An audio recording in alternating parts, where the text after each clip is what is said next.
भड़ंगा गांव में काफ़ी बड़ी मात्रा में यहाँ पर जनसंख्या है हमारे गांव की, और यहाँ के सत्संगी लोग ज़्यादा है इस गांव में। और इस निरंतर पिछले 10 सालों से यहाँ पर हमेशा भागवत सप्ताह का आयोजन होता रहा, और इस वर्ष भी इस ग्रामवासियों ने आयोजन किया है। और निश्चित रूप से भागवत सप्ताह होने के बाद एक गाँव में सुख शांति और एक जो सोचने की यह शक्ति है, वो एक अलग ही विचारधारा का प्रवाह गाँव में होता है, और उसका फायदा आने वाली युवा पीढ़ी को, आने वाले शिक्षित बच्चों को उसका मिलता है, ऐसा मुझे लगता है। मेरा नाम उमाकांत मोड़गरे, सरपंच ग्राम पंचायत भड़ंगा।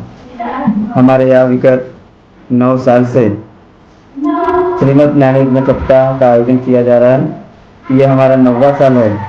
हमारे यहाँ जब स्टार्ट किए थे तो भड़ंगा में व्यसन खूब बढ़ गया था। हमारे युवक मित्रों में इसका क्रेज ज़्यादा हो गया था, पर अभी जैसे धीरे धीरे हम लोग इस माध्यम से, श्रीमद् भागवत माध्यम से हमारे यहाँ वो कम हुआ, और आगे भी इससे हमारे प्रयास से आगे भी व्यसन कम होएगा और सभी लोग धार्मिक कामों में जुड़ेंगे। बस यही इतना ही बोलना चाहता हूँ।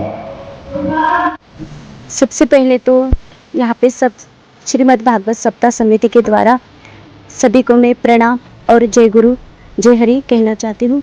वैसे भड़ंगा गांव में तो कुछ कहने की ज़रूरत नहीं। अभी तक जितने भी संत आए, महंत आए, साधु आए, सबने यही कहा कि भड़ंगा गांव बहुत व्यसन मुक्त हो गया है। सबसे पहले तो हमें धर्म को जगाना है। धर्म क्या है, और धर्म के आधार से ही हमें सत्कर्म करना है। सबसे पहले गौ माता को बचाना है। अगर गौ माता ही नहीं रही तो धर्म का कोई अर्थ नहीं होगा, क्योंकि भगवान श्री कृष्ण ने कहा है, जो कुछ ज्ञान दिया है 18 पुराणों का, 4 वेदों और 6 शास्त्रों का जो ज्ञान दिया है, तो भगवान श्री कृष्ण भी गौ माता का दूध पीकर ही ये सब ज्ञान दिया है। मैं सबसे यही सबको संदेश देना चाहती हूँ कि अपनी जो गौ माता है उनको बचाओ, और जो यंग्स है उनको जो व्यसन में है उन्होंने ये व्यसन छोड़ना चाहिए। अगर व्यसन ना छोड़े तो हम धर्म को नहीं बचा सकते।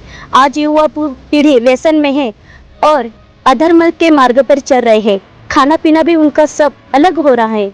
तो मैं तो यही संदेश देना चाहती हूँ, आज के जो मार्गदर्शक है हमारे सबसे विश्व में, वो है संत के विचार और श्री प्रेमानंद स्वामी जी।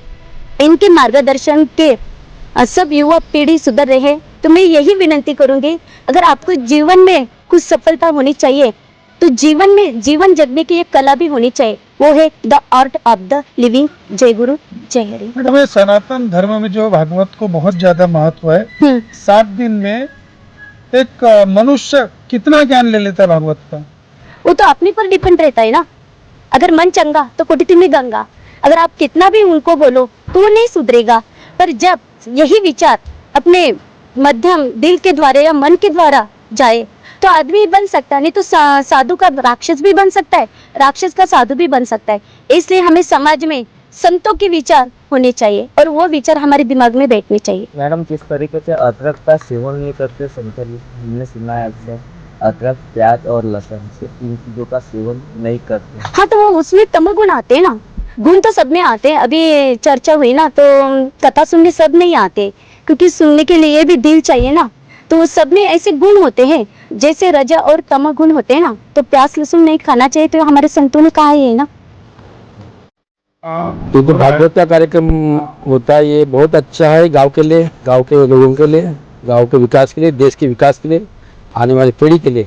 भागवत में एक अच्छे विचार है। धर्म अधर्म की बात होती है, अपने को धर्म की तरफ से लड़ना है, और आदमी के अंदर अच्छे विचार रहेंगे तो गांव अच्छा बनेगा, गांव के लोग अच्छे बनेंगे, गांव स्वर्ग जैसे बनेगा। इस गांव के अंदर कोई क्रांति नहीं रहेंगी, अच्छा रहेगा। इसलिए भागवत ये कार्यक्रम करना चाहिए, और इसमें देश का भी विकास है, लोगों का भी विकास है, आदमी की सोच अच्छी रहती है, मनस्थिति अच्छी रहती है। इसलिए भागवत कार्यक्रम बहुत बढ़िया है। ये भगवान कृष्ण ने अर्जुन को बताए थे उस समय, और ये 7 दिन के अंदर आदमी के 7 चक्र जागृत होते, और निसर्ग के बारे में, निसर्ग में क्या क्या होता है वो इस भागवत के अंदर बताया जाता है हमको। लेकिन हम आज की पीढ़ी को ये सत्संग का कोई इंटरेस्ट नहीं है।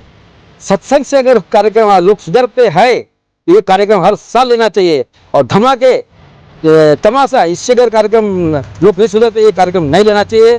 इसलिए मैं अपने 2 शब्द यही विराम देता हूँ। चाहिए।